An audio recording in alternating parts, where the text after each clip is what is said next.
Senhor, qual é o grande mandamento da lei de Deus? Qual é o mais importante? E o Senhor Jesus prontamente responde dizendo, o primeiro e o mais importante é este: amarás o Senhor teu Deus de todo o teu coração, alma e entendimento. E o segundo mandamento, semelhante ao primeiro, é: ame o seu próximo como você ama a si próprio. Pastor Nicolas já mencionou isso, né? Que estamos nesta série de estudos sobre os mandamentos. E no domingo passado concluímos estes 3 primeiros mandamentos que orientam o nosso relacionamento com o nosso Deus. E agora partimos para aqueles mandamentos que orientam o nosso relacionamento com o próximo. E quando falamos no nosso próximo, quem é o próximo mais próximo? Com certeza, o nosso próximo mais próximo é o nosso pai e a nossa mãe. Por quê? Porque eles nos geraram. Eles cuidaram de nós desde que nascemos. Eles nos alimentaram. Eles nos educaram. Eles são o próximo mais próximo. E quando falamos de amar também o próximo, Deus quer voltar o nosso olhar, primeiramente para o pai e para a mãe. Eu quero ainda, inicialmente, citar 3 referências bíblicas que vão nos ajudar na compreensão deste mandamento. A primeira é uma palavra que o Senhor Jesus disse, e ela está registrada em João capítulo 3. Quando ele falou da sua autoridade, ele disse assim: que todos honrem o Filho do modo como honram o Pai. Quem não honra o Filho, não honra o Pai que o enviou. Guardem a palavra honrar. A segunda palavra é a de Salomão, que ele escreveu, Provérbios 3:9, onde está escrito: honre o Senhor com os teus bens. Honre o Senhor com os teus bens e com as primícias da tua renda. E depois esta terceira palavra é aquela que Deus diz a Moisés. Não apenas diz, mas grava em tábuas de pedra. Honre o seu pai e a sua mãe, para que você tenha uma vida longa na terra que o Senhor, seu Deus, lhe dá. O verbo em destaque dentro do 4º mandamento é o verbo honrar. A primeira palavra-chave. Porque honrar é muito mais do que amar, do que querer bem, do que estimar. Honrar ou honra envolve valorização, respeito, veneração, reverência, obediência e uma série de outros adjetivos. Honra é o que o ser humano deve a Deus, o Senhor. Quando falamos em honrar, honra é devida a Deus. Contudo, ao dar seus mandamentos, Deus ordenou que os pais também fossem honrados. E assim, podemos dizer que Deus destacou o pai e a mãe acima de todas as outras pessoas. E de certa forma os colocou do seu lado, para que assim como honramos a Deus, também os pais sejam honrados. Podemos assegurar que os pais são legítimos representantes de Deus na vida dos seus filhos. Porque de Deus eles recebem autoridade para exercer a paternidade. E os pais precisam ter consciência disso. E precisam aprender a agir como verdadeiros representantes de Deus aqui na terra, na vida dos seus filhos. E aí nós chegamos na segunda palavra, que é a palavra autoridade. E de certa forma, da autoridade que Deus confere aos pais, se irradiam todas as outras autoridades que Deus coloca sobre nós aqui na terra. Embora a palavra autoridade não apareça no mandamento em si, mas ela é subentendida e ela é de extrema importância. Claro que quando a gente fala de autoridade, essa questão é muito delicada nos dias de hoje. Especialmente neste mundo polarizado, neste mundo que, digamos, onde são defendidas muitas ideologias e filosofias, é meio complicada essa questão da autoridade. É muito comum alguém dizer, olha, esse que não concorda comigo, eu não respeito, e assim por diante. Então é bem delicado, contudo, para o bom convívio social, é necessário que um se submeta à autoridade do outro. Para o bom convívio social, nós precisamos aprender a respeitar e honrar aqueles que Deus colocou acima de nós. A ausência de autoridade cria confusão, cria o caos. Vejam, isso começa na família, né? Então imagina se lá não tem a autoridade do pai e da mãe, a confusão se instala. Por isso, precisamos aprender tanto a ser autoridade, como a submeter-se e respeitar a autoridade. E ao falar de autoridade, podemos dizer que a autoridade é uma só. É a autoridade de Deus no mundo, nos céus e na terra, sobre tudo e sobre todos. E diante da autoridade de Deus, todos nós somos iguais. Mas também precisamos ver e aceitar a autoridade que Deus coloca sobre nós no nosso relacionamento social. E isso é da vontade de Deus. Destaco novamente que é da autoridade que Deus confere aos pais quando Ele os coloca quase que do seu lado, pedindo honra para eles. Desta autoridade Deus também confere, ou desta autoridade provém toda a outra autoridade aqui na terra. Eu diria de certa forma que Deus colocou sobre nós 3 tipos de pais que precisam ser honrados. Em primeiro lugar, os pais da casa, que são o pai e a mãe, mas que podem ser também o padrasto e a madrasta, que podem ser também o avô e a avó, ou o tio e a tia, ou seja, aqueles que cuidam de nós, aqueles que nos protegem, aqueles que nos sustentam e ensinam. Em segundo lugar, nós temos os pais da nação, que são todos os nossos superiores na sociedade em que nós vivemos. Pode ser o patrão da empresa onde nós trabalhamos, o chefe da seção, pode ser a professora que ensina no colégio, pode ser o guarda de trânsito que orienta o trânsito para o bom andamento e a boa convivência, pode ser o prefeito da cidade, pode ser o presidente da república, toda a outra autoridade que orienta o nosso viver. E ainda um terceiro tipo de pais, que poderíamos chamar de pais espirituais. O apóstolo, escrevendo aos Hebreus, lembrou o seguinte: lembrai-vos dos vossos guias, daqueles que vos pregaram e ensinaram a palavra. Sim, lembrai-vos deles. E o apóstolo Paulo, quando ele escreveu uma das suas epístolas, e enviou a epístola junto com um homem chamado Epafrodito, que era um líder da igreja, o apóstolo pediu assim: acolham este homem e honrem sempre a homens como este. Porque Paulo falou daquilo que ele fez e daquilo que ele representava na vida da igreja. Os pais espirituais ou a mãe espiritual pode ser a professora da escola dominical, que ensina as crianças desde pequeninas a conhecer e amar o Salvador.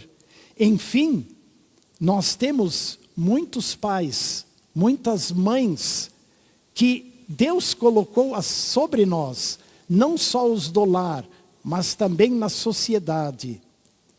E é importante destacar, novamente, a autoridade sempre é de Deus. ela apenas é entregue aos pais quando também estes aceitam o chamado de Deus para exercerem a função de pais. Também precisa ser dito que os filhos não pertencem aos pais. Os filhos pertencem a Deus. Também precisamos compreender isto. Também é importante entender que os pais não têm poder absoluto sobre os filhos para fazer com eles o que eles bem entendem. Não é por nada que o apóstolo orientou aquilo que nós ouvimos na epístola. Pais, não provoquem os filhos a ira. Não irritem, não provoquem vossos filhos com vossas atitudes, mas tratem de criá-los na disciplina e na admoestação do Senhor.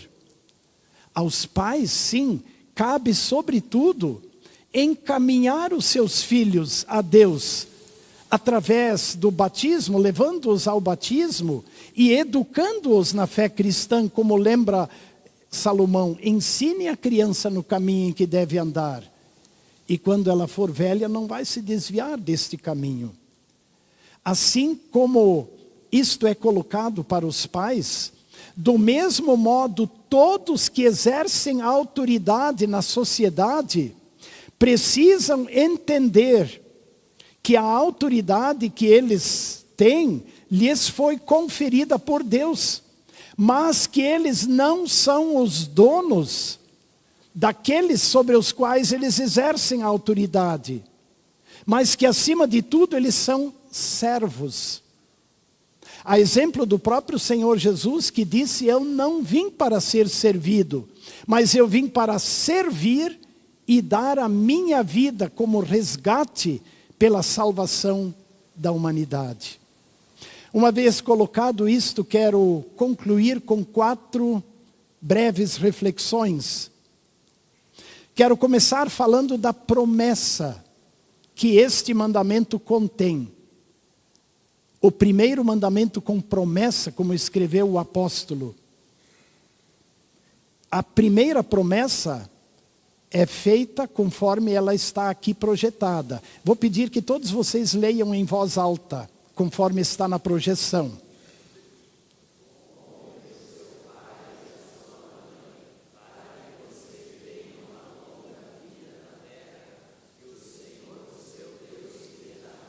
Para que você tenha uma longa vida na terra que o Senhor seu Deus lhe dá. É importante compreender que esta palavra, ela é entregue ao povo de Israel. Lembram o contexto em que os mandamentos são dados? Quando o povo de Israel está no deserto, Moisés sobe no Sinai e Deus lhe entrega. O povo está indo em direção à terra prometida. E Deus faz uma promessa, né? Aprendam, acima de tudo, a honrar os pais, para que vocês tenham, assim, uma vida longa nesta terra que o Senhor, seu Deus, lhes dá.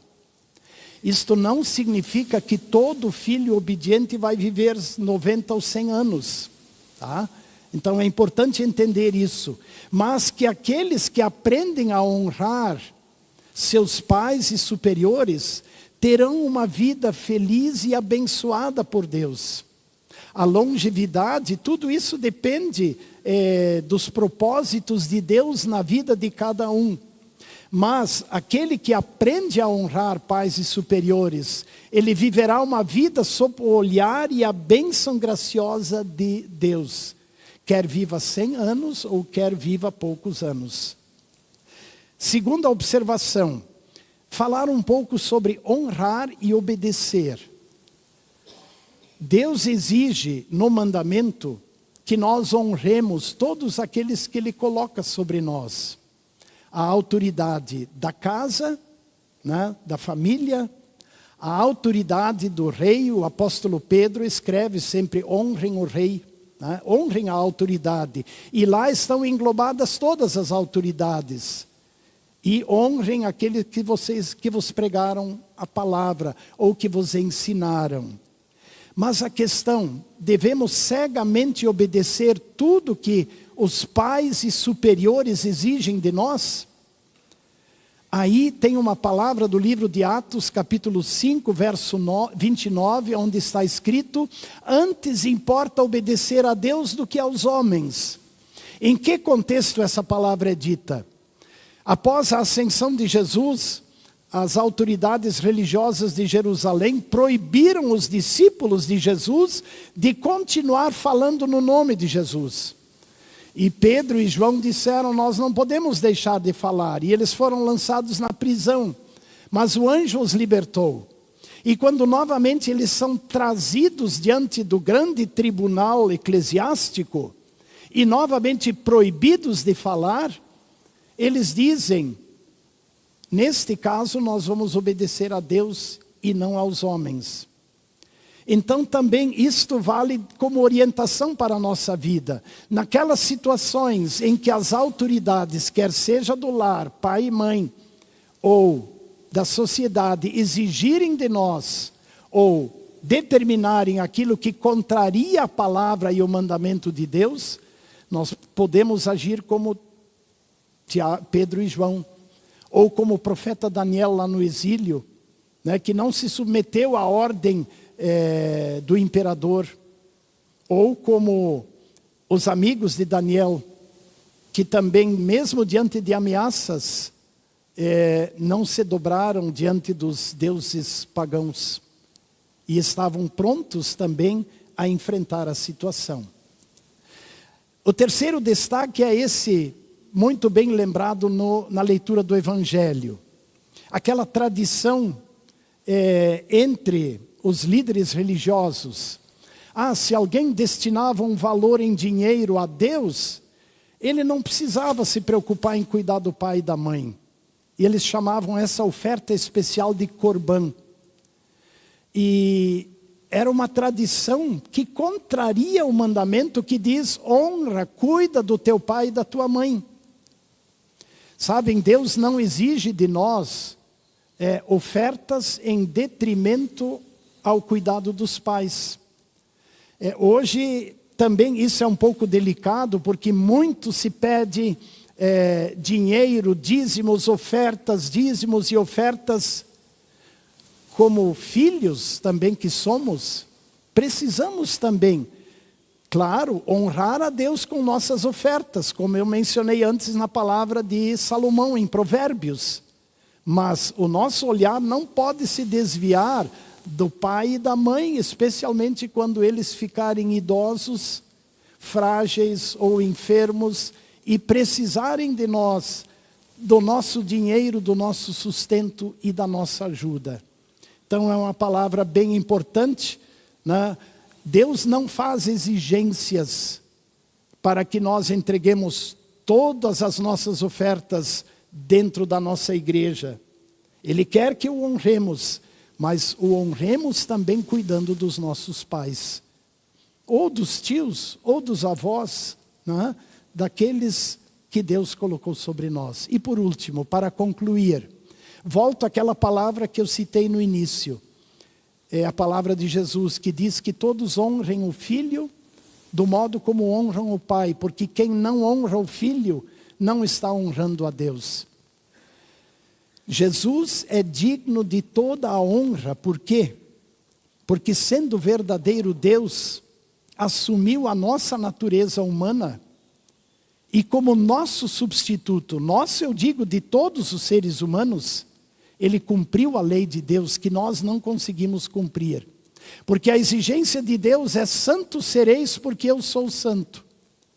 E o Filho de Deus, ele foi tentado em todas as coisas à nossa semelhança, lemos na Escritura, mas ele não pecou.